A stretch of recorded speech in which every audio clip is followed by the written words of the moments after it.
Quand on pense au mythe du Minotaure, on pense souvent à Thésée, qui a traversé la mer pour affronter ce monstre. On pense aussi à Ariane, qui a offert son aide à Thésée en même temps que son cœur. On pense encore plus au labyrinthe qui renferme le Minotaure et qui est construit par l'architecte athénien Dédale.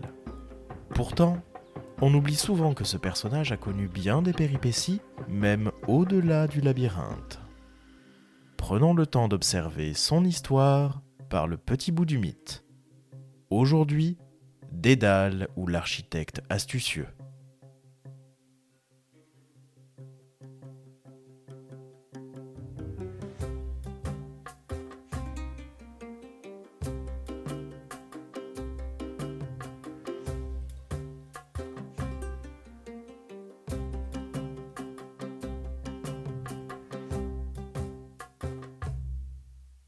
Dédale est un des descendants d'Érictonios, le quatrième roi d'Athènes, et il est donc rattaché à la famille royale athénienne.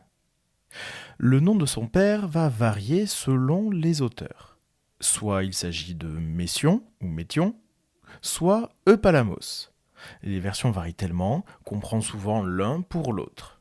Sa mère porte 3 noms, soit Alcipé, soit Iphinoé, soit enfin Mérope ou Méropée. Les Grecs ne s'arrêtaient pas là dans la confusion des prénoms, puisque Dédale avait lui-même une sœur, qui s'appelait Perdix, ou encore Polycastée. J'espère ne pas encore vous avoir perdu. Cette sœur-là a donné naissance à un certain Talos, que nous avons évoqué dans un ancien épisode, mais pas le géant qui fait le tour de l'île de Crète, il s'agit bien d'un personnage que nous allons croiser tout à l'heure. Et ce neveu de Dédale porte aussi le nom de sa mère, Perdix. Et pour l'instant, vous noterez que nous ne croisons pas Icare. En effet, notre histoire débute à Athènes, sous le règne soit de Métion, soit d'Égée.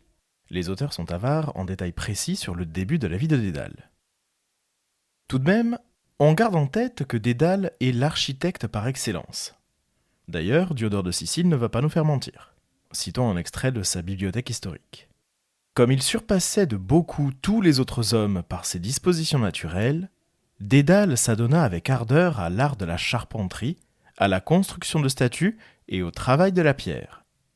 Il fit de nombreuses inventions qui aidèrent au développement de cet art et exécuta, en de nombreux endroits de la terre habitée, des œuvres admirées. Il surpassa tellement tous les autres hommes par la sculpture de ses statues que ses contemporains racontèrent le mythe que les statues qu'il avait sculptées étaient extrêmement semblables aux vivants.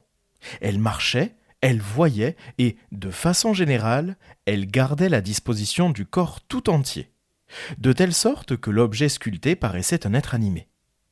C'est avec raison qu'il fut admiré des hommes, puisqu'il sculpta le premier des yeux, et fit de ses statues les jambes écartées, et, en plus, les mains tendues. Les artistes qui l'avaient précédé sculptaient en effet leurs statues avec les yeux clos, les bras ballants et collés aux flancs.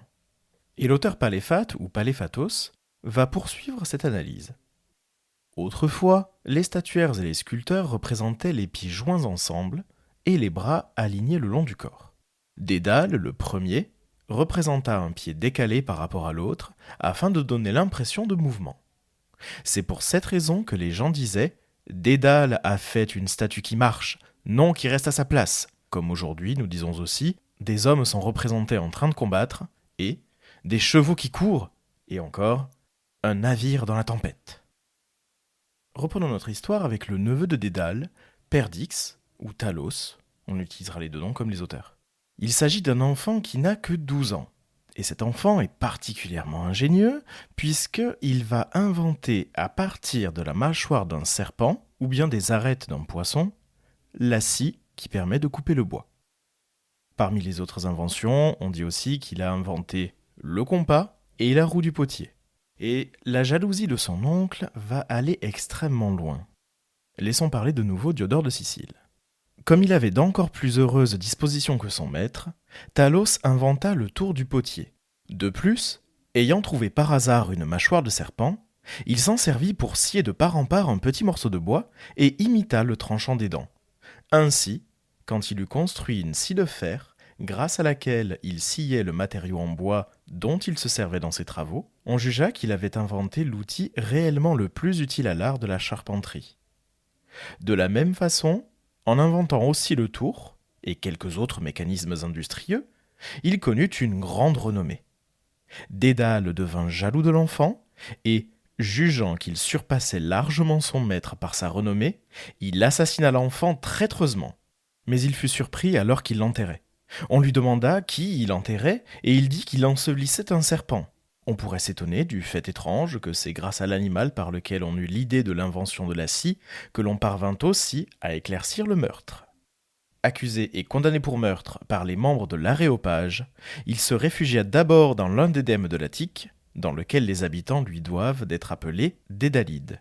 Par la suite, il s'échappa en Crète et, parce qu'il était admiré pour la renommée de son art, devint l'ami du roi Minos. Et cette scène se déroule bien à Athènes, sur l'Acropole. Il existe plusieurs variantes qui disent soit que Dédale a poussé son neveu depuis l'Acropole, soit depuis le toit d'un temple. Et la mention du serpent n'est pas anodine, puisqu'elle fait référence à la descendance d'Érectée. Les premiers rois d'Athènes étaient en effet des autochtones, c'est-à-dire des hommes nés de la terre, à la fois hommes et serpents. Et d'autres versions donnent une fin plus heureuse à Talos, notamment dans le texte d'Ovide, dans les Métamorphoses. Ici, l'auteur l'appelle plutôt Perdix, et qu'il faut bien évidemment rapprocher du mot français perdrix. Vous allez le comprendre. La perdrix était alors l'unique oiseau de son espèce. On n'en avait point vu de semblable dans les années antérieures. Récemment revêtue de cette forme, elle devait être pour toi, Dédale, un perpétuel reproche. En effet, ignorant les arrêts du destin, la sœur de Dédale lui avait confié l'instruction de son fils, un enfant dont on avait célébré 12 fois le jour de la naissance, et qui était capable de bien profiter des leçons d'un maître. Ce fut même lui qui, ayant remarqué chez les poissons l'arête du milieu, et l'ayant prise pour modèle, tailla dans un fer acéré une série de dents et inventa la scie. Il fut aussi le premier qui unit l'un à l'autre par un lien commun 2 bras de fer, de sorte que, toujours séparés par la même distance, l'un restait en place, tandis que l'autre traçait un cercle. Dédale, jaloux de lui, le précipita du haut de la citadelle de Minerve, puis il répandit le bruit mensonger d'une chute accidentelle. Mais Pallas, protectrice du génie, le reçut dans ses bras, elle en fit un oiseau et, au milieu même des airs, le couvrit de plumes. La vigueur de son esprit, jadis si prompt, a passé dans ses ailes et dans ses pieds. Il a gardé son ancien nom. Pourtant, cet oiseau ne s'élève jamais beaucoup. Il ne fait pas son nid sur des branches ou de hautes cimes, il voltige près de terre, et il dépose ses œufs dans les haies. Se souvenant de son ancienne chute, il redoute les hauteurs. Et c'est après ce meurtre que Dédale se voit obligé de quitter Athènes, on l'a dit avec Diodore de Sicile. Sa pauvre sœur met fin à ses jours quand elle apprend la nouvelle. Et les Athéniens, pour rendre hommage à Talos, lui construisent un sanctuaire près de l'Acropole. Dédale fuit donc tout d'abord en Attique et très vite en Crète, c'est-à-dire à l'autre bout du monde grec. Il est accueilli bien volontiers par le roi Minos, puisqu'il est connu pour être un habile artisan. Dédale est même connu pour avoir fabriqué pour la famille royale de Knossos de petites poupées de bois qui étaient animées et qui plaisaient beaucoup aux filles de Minos, Ariane et Phèdre. Très vite, la reine Pasiphaë demande l'aide de Dédale puisqu'elle est tombée éperdument amoureuse d'un taureau, un puissant animal qui paissait dans le sud de l'île. Il s'agissait d'un taureau sacré qui était destiné à Poséidon et que Minos a refusé de sacrifier. Et voici ce que nous en dit Apollodore dans sa bibliothèque. Tombée amoureuse du taureau, Pasiphaë prend pour complice Dédale, un architecte qui avait été banni d'Athènes à la suite d'un meurtre. Celui-ci fabriqua une vache en bois, la monta sur des roues, l'évida de l'intérieur, cousit sur elle la peau d'une vache qu'il avait écorchée et, après l'avoir placée dans le pré où le taureau avait l'habitude de paître, il y fit monter Pasiphaë. Le taureau vint et s'accoupla avec elle comme avec une vraie vache. C'est ainsi que Pasiphaë enfanta Astérios, appelé le Minotaure, qui avait la face d'un taureau et, pour le reste, un corps d'homme.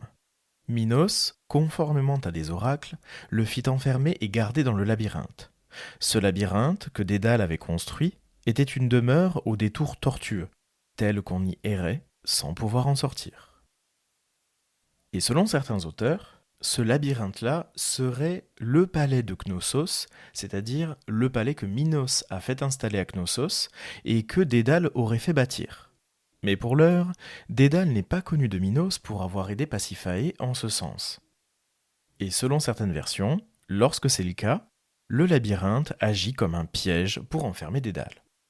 Et le Minotaure, enfermé dans le labyrinthe, a connu plusieurs années dans ce labyrinthe jusqu'à sa rencontre avec Thésée qui le tue.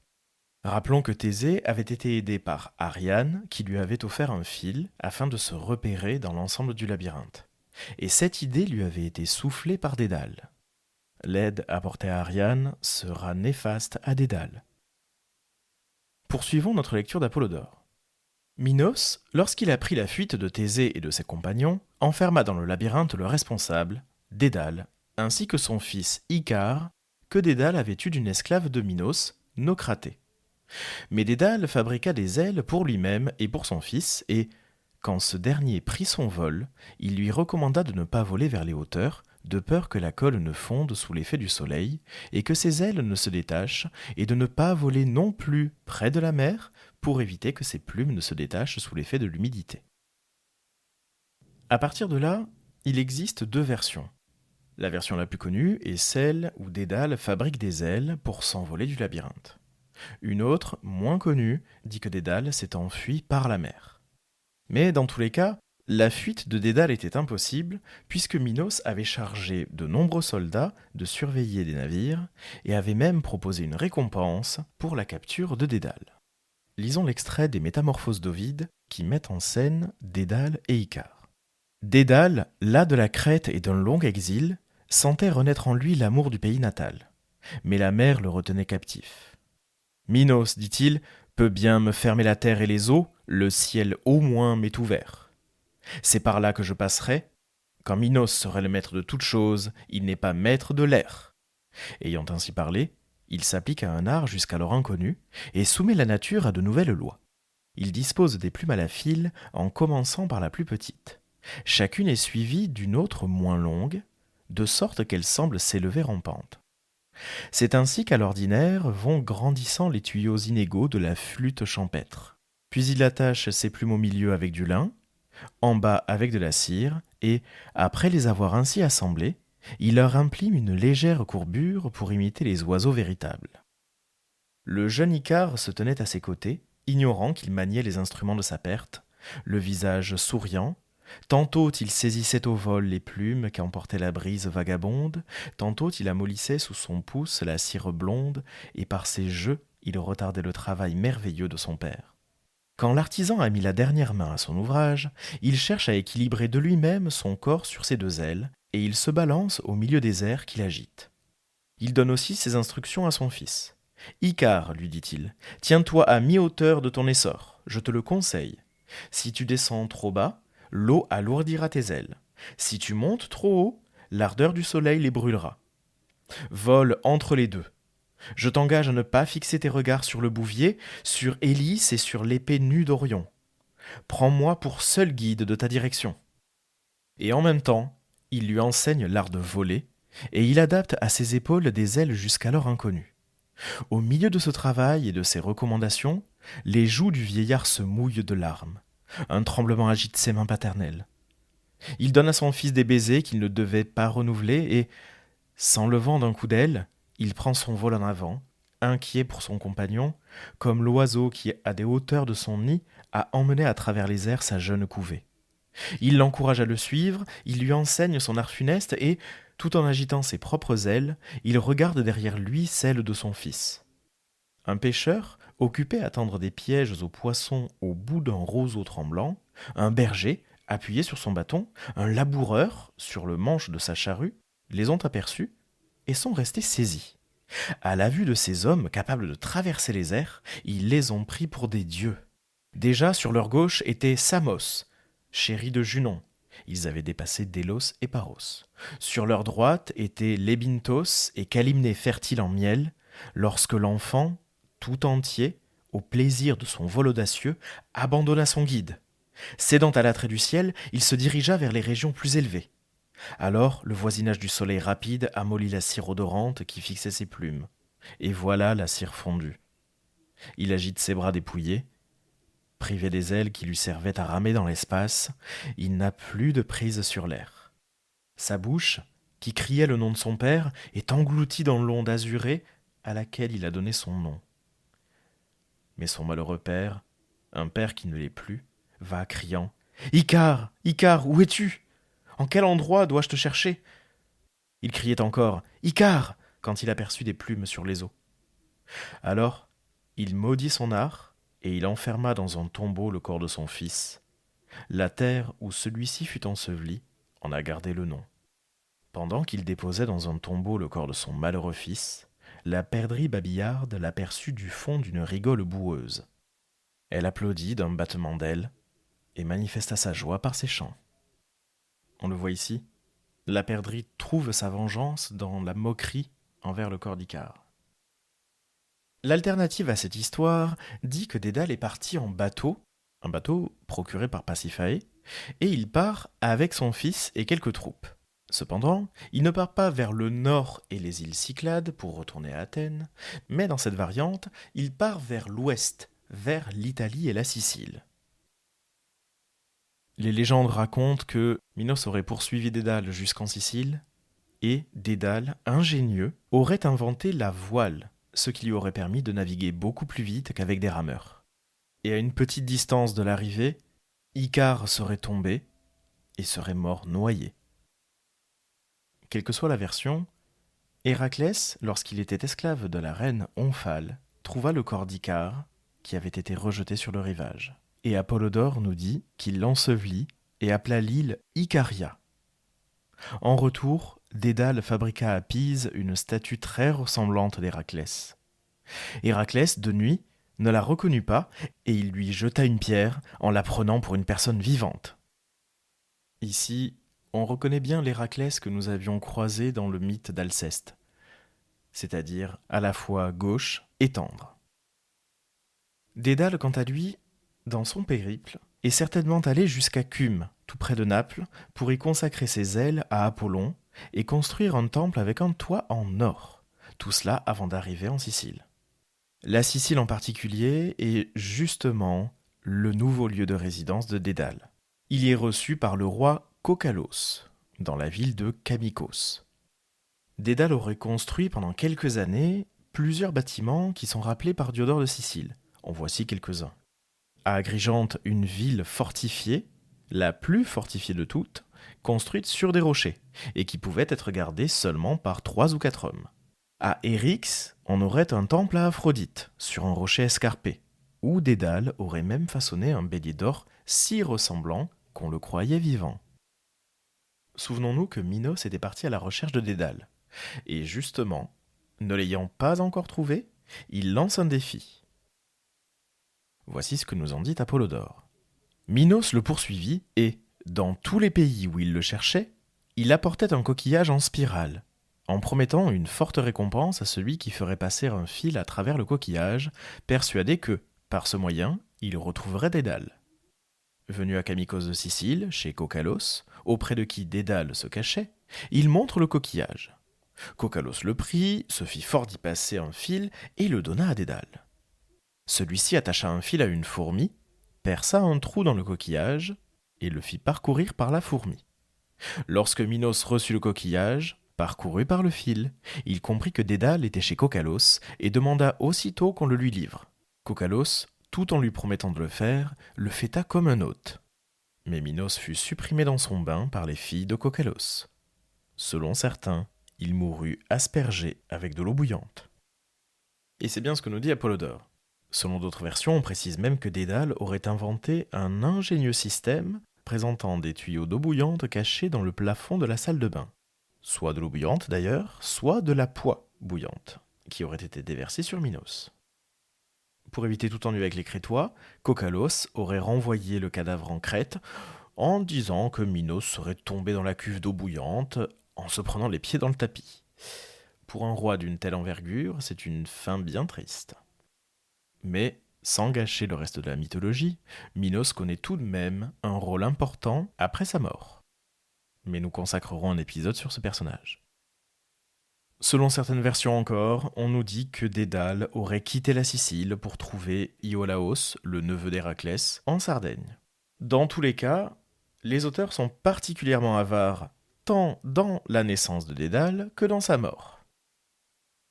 Et c'est ainsi que s'achève notre parcours dans l'histoire de Dédale, l'architecte particulièrement habile et qui a laissé de très nombreuses créations dans l'esprit des Grecs.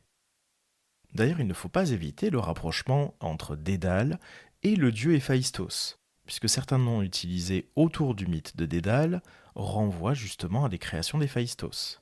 J'ai dit tout à l'heure que sa sœur Perdix pouvait aussi s'appeler Polycastée, c'est-à-dire à l'état en grand nombre. De même, Talos tombé de l'acropole peut représenter aussi Héphaïstos boiteux, comme le fait la Perdrimale lorsqu'elle est en parade amoureuse. Et le nom même de Talos renvoie au géant de bronze dont nous avons déjà parlé dans un premier épisode. Cet épisode-là était d'ailleurs consacré aux automates qu'Héphaïstos avait créés. Ainsi, la boucle est bouclée. Merci d'avoir écouté cet épisode du podcast par le petit bout du mythe. N'hésitez pas à vous abonner à ce podcast sur votre plateforme de streaming préférée et à laisser 5 étoiles sur Apple Podcast et Spotify. Partagez cet épisode sur les réseaux sociaux pour que nous soyons toujours plus nombreux à faire vivre ces petites histoires de la mythologie. Venez suivre le prof de latin grec sur Instagram. Vous pouvez prolonger l'aventure en lisant certains ouvrages qui ont été cités. Je vous mets la bibliographie en description et dans l'article du jour sur le site du podcast. Le tout accompagné d'un dossier documentaire. À bientôt pour un nouveau coup d'œil par le petit bout du mythe.